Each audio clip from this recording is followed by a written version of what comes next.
I'm John Evans. Welcome to another episode of One on One. Shaquille, Madonna, Cher, Beyonce. The list of people known around the world by just their first names is not very long. Vanna is on it, as in Vanna White. That's right, the co-host for 37 years and more than 7,000 episodes of Wheel of Fortune. You may not know, she grew up along the Carolina coast before leaving at the age of 18 to chase her dream of becoming a TV star.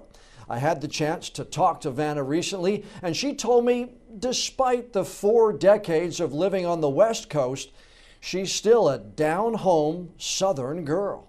Vanna White, native of northeastern South Carolina, grew up an hour from where I'm sitting here in Wilmington. Welcome to the One on One with John Evans podcast. Thank you. I'm so happy to be here. I feel like I'm at home. Well, you are at home because you're talking to all those people who remember a young lady born in North Myrtle Beach who rocketed to stardom. Talk to me a little bit about your memories of growing up in the North Myrtle Beach area and northeastern South Carolina, a long way from where you are right now. It is, but I had a wonderful childhood growing up. It was a long time ago that I was a little girl, and during that time, we didn't even lock our doors. We would go out during the day, we would ride our bicycles and pick up Coke bottles, and sell those for whatever they were, 3 cents a piece, and come home for dinner. And I just had a lovely childhood, grew up right on the ocean, so we know how beautiful the Grand Strand is. Had a normal childhood. It was great. Were you a beach bum as a kid? Yes. A lot of kids like to go to the beach during the summer, but not many get the chance to grow up on the beach. Did you do a lot of surfing? Talk to me about your time on the beach. Yes, I did. I did a bunch of surfing, but I mainly laid out on the beach with the reflector and the baby oil and iodine.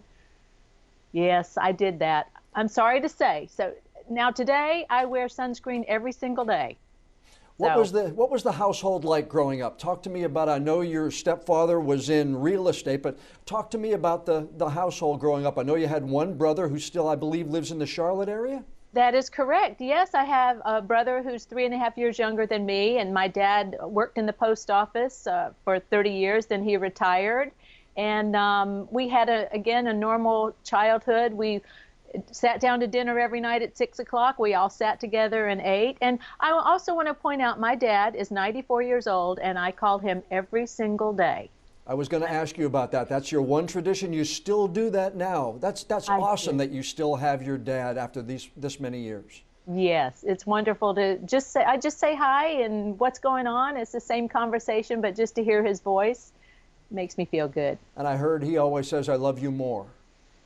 How did you know that? He does. I do my research. Which includes, I believe you and your brother worked at an Italian restaurant for a time before you decided to go away from North Myrtle? Tony's Restaurant, yes, which is not there anymore, unfortunately, but I have fond memories of growing up. What were your aspirations as a teenager, Vanna? Obviously, we all know what has happened with your career, but what were your aspirations? What did you want to do for a career before the modeling came up and then the trip to Los Angeles? I wanted to be a movie star.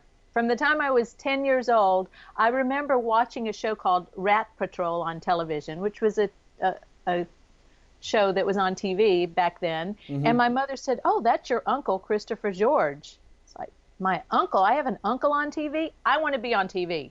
So from that day forward, I just wanted to be in front of a camera. And nothing changed my mind. And when I turned 18, I decided, growing up in a small town, when I was growing up, the population was about 5,000 people there. So I decided to move to Atlanta, which was only about 6 hours away, because I wasn't sure how I could handle a big city growing up in a small town. Mm-hmm. But I moved to Atlanta. I went to a fashion college, fashion and design, still wanted to pursue acting. So I was there for a few years. And in 1980, I moved to Los Angeles to become a star. Can you take me back to that That first week when you were in LA, I imagine there was some anxiety, some trepidation. What did you do before maybe that first break came along? Well, I struggled a lot. I moved to Los Angeles with a girlfriend in a 20-foot U-Haul truck with all our belongings in the back of it, with $1,000 to my name. We found an apartment together. It was $600 each, so I had $400 left over. $300, I bought a little white Pinto car, used car, and I immediately got a job as a waitress so I could pay the bills. I slept on the floor too. Didn't have furniture or anything, but I was following my dream. I imagine you probably tell those kind of stories to those who you speak to, because you and I are about the same age, and when I go in and I talk to students who want to get into broadcasting or newscasting, they say, I want to be an anchor, or I want to be on TV, but a lot of them don't realize that it takes a lot of hard work. It takes a lot of those nights where you struggle before you actually reach the pinnacle of whatever the career is. I agree, absolutely. And I always say to them, don't give up. Follow your dream, whatever it is, and do not give up. You can do it. Were there times where you almost gave up? Absolutely. I would go on 100 interviews before I would get a little job. And of course I got discouraged, but I did not give up. I just said, I've got to do it. I'm going to get the next one. And how many were there before you got that opportunity? I'm going to ask you about the audition for Wheel, but how many were there? Do you remember ones that you thought you had, didn't get, and remember ones that you bombed and ended up did get? Kind of all of what you're saying, yes. It's like, I did so good, I know I'm going to get this one, I wouldn't get it. I probably went on thousands, seriously. It was over several years, and then finally I auditioned for Wheel of Fortune. And of course, I didn't think I had a chance. I auditioned along with 200 other girls, and sure enough, I was the lucky one. Were you ever told after that audition what it was that gave you that opportunity? Because you may not know that day, but maybe years later somebody said, oh yeah, I thought you had it, whatever it is. Did you ever get that explanation later? Well, Merv Griffin, who is the man who hired me, he was the producer of the show, said I turned the letters better than anyone else. Good enough, right? I don't know, whatever. I'm just so happy, and God bless him that he chose me. You lost your mom to ovarian cancer. I did as well. Aww. My mom passed away from ovarian cancer. My wife is a breast cancer survivor. I know that you have a lot of cancer in your family. Yes. But I also know that you do a lot for St. Jude's Children's Hospital, and specifically, I believe, to treat children with cancer. Was your mom's case the impetus to get into that and really be a champion for St. Jude's? I think so. Cancer, of course, is prevalent in my family, so I want to help whoever I can, do whatever I can. And I feel that St. Jude is a place that doesn't turn anyone away. They have amazing care, and they also have an amazing research program. They have come up with so many medicines that have helped so many people. So for some reason, they just touched me. I went to visit them in Memphis, and I fell in love. So we became, that became my charity. And you've donated, the last I saw, about almost $2 million over the years through that, and met a lot of patients. I've seen a lot of videos of you talking to the patients, and boy, they're just so glad and so gracious for your help. Well, it warms my heart more than anything. I have to say, I have been there a few times just to visit patients and give them my support. So it always is one of the highlights of the year for me. Do you remember the daytime version of Wheel before you got the job? I do. I do as well. I remember Chuck Woolery and Susan Stafford being on the daytime version. A lot of the young ladies and gentlemen who I work with in the newsroom here obviously don't remember the daytime version of that. Yes. But were you a fan of it before you had the chance to get on there? I was a big fan. As a matter of fact, I was such a big fan, I wrote in to be a contestant on the show. Could I please come in and be a contestant? They wrote back to me and said, if you're ever in the Los Angeles area, please give us a call and you can come in and audition. And I know you were on The Price is Right. You never got on the Wheel though, right? No, I never did. I never did, but that kind of worked out. Yeah, for the best. I think so as well. But yes, I was on Price is Right. I just went to a taping of it, and they just choose from the audience, and I happen to be a lucky contestant that day, even though I didn't win a doggone thing. Again, I think that things worked out pretty well for you in the long run. Well, speaking of that, let me mention the place where they shoot Price is Right was the same place we shoot Wheel of Fortune back in the day. The same and studio? Bob Barker and I have the exact same dressing room. That's awesome. How Isn't things that come all the way something? around. Yes. When you were growing up in the South Carolina area, did you ever make it up to Wilmington that often? Did you ever come up this way? I did. I did. Don't you have the battleship there? We do, yes. Yes. I have pictures, I believe, somewhere of me on that battleship when I was little. Beautiful area. Love it. And by the way, it's only 55 minutes. It's not an hour. It is, and there's a lot of great golf courses in between where you grew up and where I'm sitting right now. We love that. Yeah, we do. I know you've been asked this, but do you know what the secret is to wheel success? It's hangman with a wheel and prizes, basically. But what is the success of the show? Why has it resonated for 30 some odd years? I honestly do not have an answer for you. All I can say is it's a family show that everyone of all ages enjoys, and generations, from great grandmothers to newborns. The little babies love watching the wheel go around, and I also think it's such a family show and there's so many memories that have tied families together with it. So it's just kind of part of our world. Yeah, it's become really that fixture. I've known it as a syndicated show for the better part of 30 years now, being in the news business. When I first got into it, we would sit there after our dinner break and watch Pat and Vanna in between our dinner break and guess the puzzles. And I was, mid-20s at the time, and it seems to just have resonated for so long. You recently got a chance to see it, though, from the other side. After being on one side of the studio, you ended up hosting. Now, I know I've seen again some interviews of you. You really were scared for Pat's health, though, it seemed to me, correct? Of course. In 73 years, he's never been in the hospital, and I show up at work one day, and Pat's in the hospital about to have surgery. It's like, what? No way. He's so healthy. It was just a random thing of a blocked intestine that happened to him. So the producer came and said, hey, how do you feel about hosting the show to fill in for Pat till he comes back? And I was petrified, and I thought, oh my gosh, it's like being first baseman and them telling you you're going to have to pitch that day. I don't know how to pitch. Right. Really? So, but I did it.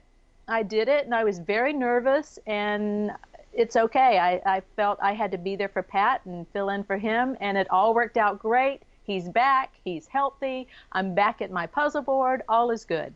But you also had a little bit of fun with it. You had Mickey and Minnie over there helping you turn the letters, and you even had, I think, Pat's daughter there, right? Yes, she did do a week of shows, Maggie, and she did a great job. She really did. It's hard for her to step into that position too. I know my job looks easy, but you have to pay attention, and you have to know. I don't know how to describe it unless you're standing there, but it's harder than it looks. So she did a great job. What's one thing about Wheel that people don't know? I mean, I know there's a lot of things like you've never worn the same dress twice, and the wheel is about, several hundred pounds in weight. But what's something that most of us don't know about Wheel of Fortune?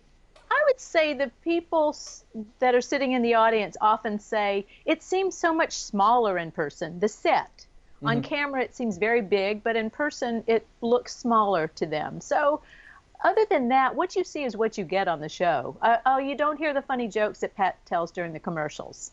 Well, he's an old news guy, so I can only imagine what some of those commercial breaks are like. He keeps us in stitches. Yeah. You, over the years, have really shared some of your personal times through the show. When your fiance tragically passed away, you said that the fans really helped you get through that. Are the fans really family in an instance like that? Because they don't know you, you don't know them, but you've talked about how much that meant to you. Yes, it did mean a lot because when something tragic happens to anyone, you kind of feel like you're the only one that it's happened to. And then when you hear from so many people saying, "Oh, I have experienced the same thing," or "I know what you're going through, I'm there to support you," it does help. It really does. And also, our show is a half hour of family fun, and I feel that we feel like we are a family together. We're in your living room every night, and we're bringing you joy. We're not, there's a lot of terrible stuff on TV right now, and it's nice to turn it on for some nice fun and to watch people win. And I think that's it, because there is a winner every night. Yes, there is. There's more than one winner. They're all winners. Right. They all walk home with at least $1,000. But that's the minimum they can walk away with. So, and we have given away the $1 million 3 times, and hopefully we'll do it again soon. But we've given away millions and millions and millions and billions of dollars over 37 years. How have you tried to guard your personal life, though? I know you posted a picture right after the first of the year with your 2 kids in it, but you don't do a lot of that. So do you have to try to guard and at least keep some piece of Vanna personal?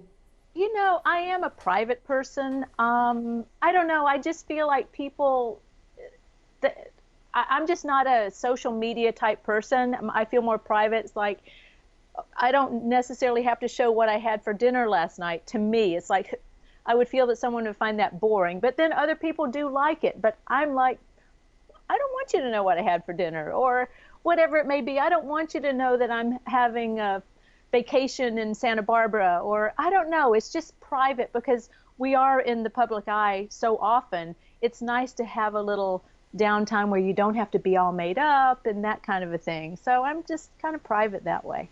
Do you have something that you like to do that people might be surprised at? I mean, like me, I like to cut the grass. People say, "Why don't you let your people say, "Why don't you let your son do it?" And my wife says, "Why don't you let Jonathan do it?" Others say, "Why don't you hire a service to do your lawn?"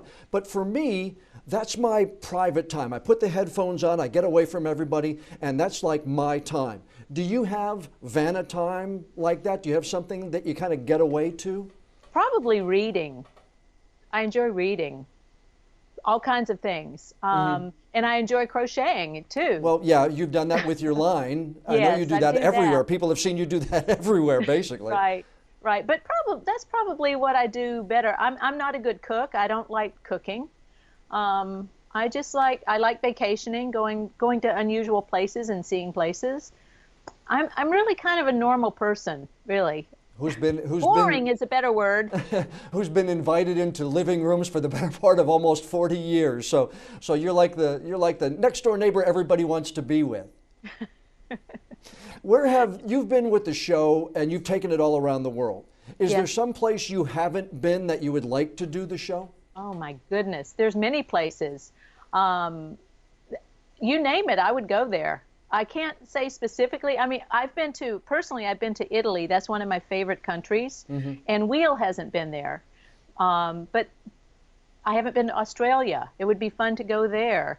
We've been to pretty much every major city in the United States, which is always fun because from my point of view, I get to see the highlights of each city. Or if we're in Alaska, I get to stand on a glacier and just where most people don't. Or if I'm in Seattle, I'm on top of the Space Needle, literally on top of the Space Needle. So I have an advantage when we do these shoots to see the big highlights of each city. You've written a book. You've obviously had a successful career. You've voiced characters in some productions. You've even, I guess, been executive producer of your brother's a film out of your brother's studio, I believe, in Charlotte, right? Yes. My brother does short films, and yes, I'm very supportive of him, and I think he does a great job. So yes, I will.